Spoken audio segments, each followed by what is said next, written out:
Man alive, it looks like I got big hair on this. As you can see, it's not, it's just a kind of thinged up. Anyway, so I'll give you a clue as to what I'm about to review today. Sony Studios, in their infinite wisdom, why do I keep wanting here? Sony Studios, in their infinite wisdom, have decided that in order to milk every last dollar and dime out of the franchise, they're going to make their own Spider-Man universe. That's right, ladies and gentlemen, I have finally just seen Amazing Spiderman 2. Seen it twice now, actually. I was perfectly aware of the kind of mixed to bad reviews that we got going into it, but I liked the first one. Yeah, it wasn't perfect. Yeah, there was a couple of minor issues I had problems with, like, did we really need to have another Spider-Man origin story? No, we didn't.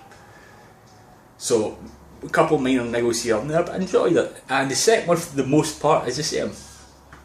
A couple of minor issues with it. But, I mean, I'm looking at it from a standpoint that they're clearly obsessing about building a universe. So they're wasting no time building this up, and Spider-Man 2 is essentially what Iron Man 2 was like, as in teasing what's to come. And I'm about to go into some spoilers here, so if you don't want to be spoiled, time to go. All you need to know is I liked it, I had a couple of minor problems with it, but I liked it. Give you a couple of seconds to go, and I'll be, once I'm back, spoiler territory is ahead. Right, so Gwen Stacy's death. Yeah, we knew it was coming, you know what I mean, we knew it was coming, but I figured like a couple of movies off, yeah, or they might not do it at all, kind of like what it did with Bryce Dallas Howard and Sam Raimi's Spider-Man 3. But no, they went for it. I had an idea they would, given how Gwen's dad died at the end of the first one, and they might as well shouted it from the rooftops with the trailers, they saw her falling through the clock tower, and her graduation speech at the beginning of the movie, saying life is fleeting, enjoy it while it lasts. So I'm like, that's problem number one I had with it. I thought they could have coloured it up a wee bit better for folks like myself. But whatever. Point number two. Green Goblin and Rhino. Did they serve any real purpose? Yeah, okay, the Green Goblin aspect was to introduce Harry Osborn. What the heck is with Norman getting killed off so quickly? What? So that surprised me. Didn't quite get that. Rhino. I'll tell you something about the Rhino scene, right? Scenes. We saw him getting beat at the beginning, then about an hour into the movie, it was about 2.5 hours as it is, but when we're into it, it clicks on it. We haven't seen the scene from the trailers where he's in his big Rhino suit yet. So it's like, I wonder if that's going to be the end, and there would be a whole bad boom, just like I imagined that's the very last scene.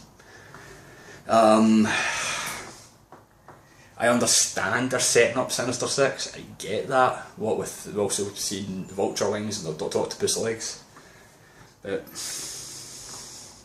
can you just focus on this movie and take it as it comes? Well, proof of point, Spider-Man 3 apparently has been delayed till 2018, and correct me if I'm wrong, I think it was supposed to be due out next year. Instead we're getting Sinister Six movie, which I think is going to be a big mistake. I hope I'm wrong, because Drew Goddard is writing and directing it. I want it to work well for him, because I loved Cabin in the Woods, and I love most of the stuff he's done, like Lost, for example. He's done a lot of Lost stuff, and I'm a big Lost dork. So I hope that goes well for him. And I think he also he wrote most of the episodes for Netflix's / Marvel's Daredevil coming next year, so I mean, you look at it, the Green Goblin stuff, right? We've got the Harry setup. I liked Dane DeHaan as Harry, I thought he was cool. I liked the initial kind of idea for it, but it's like you saw the Goblin get up for all of what, 3, 4, maybe 5 minutes, and then how did he get beat? Gets knocked off a little platform but drops maybe like 8 foot at the max, and he's wearing a suit that supposedly heals him as he wears it. Yeah. I'm still curious, I'm still curious about the Shailene Woodley, Mary Jane stuff. Like why, the official reasoning why that got cut, because they included a deleted scene of Peter meeting his dad, which was a little twist because you thought he died in the plane crash at the beginning. So in the Blu-ray, there's a deleted scene, as I said, he meets him, sets up future stuff. But the fact is, if they're going to bring him back, Peter's dad, they're going to have to do it properly in the movie.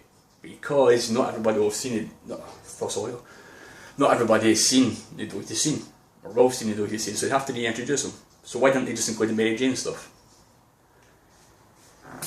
You know, it's little, I mean, I know that's not technically part of the movie, but it's just a little niggling thought I had about it. And yeah, it was a long movie, 2.5 hours, ish.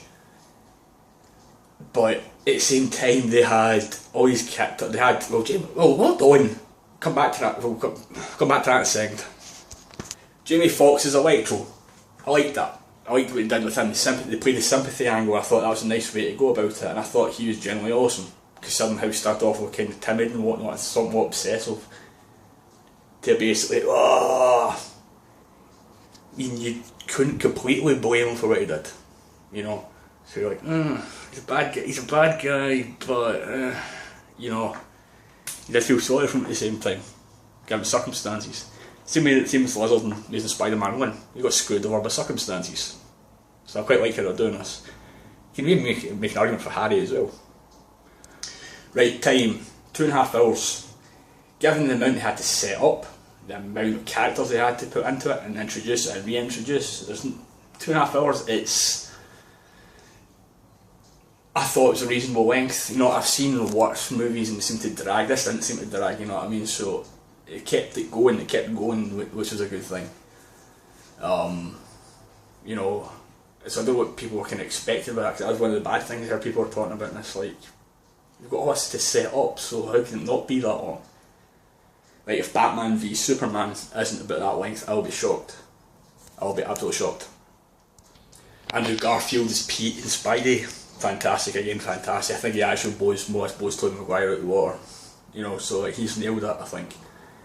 And I dig Emma Stone, so I liked her as Gwen Stacy, and I liked the little kind of thing the two of them had. You know, don't rub your nose, that's ground rule, don't do that. I liked that, that's kind of cute. So yeah. I liked it, I did like it. It's one of those ones that I don't think deserved as much of the hate that it got. I really don't, you know, it's a shame. But at the same time, as Sony is so obsessed about making a universe out of this one character, the only superhero character they've got the rights to, then there's going to be some issues like that with it, you know. I mean, seriously, you look at this and said, who wants to see, as of now at least, who wants to see this movie based off of a Spider-Man movie featuring bad guys, and it's not a Spider-Man movie? You know? Yeah. So, run out of memory here, so it's about time to wrap this up. So yeah, I dug it, thumbs up, and as always, thank you for tuning in, thank you for taking the time to watch, and feel free to like, share, subscribe. I still only got 1 subscriber, I don't know, one moment here again. Yeah, so I'll be back sometime soon, I think, maybe, perhaps.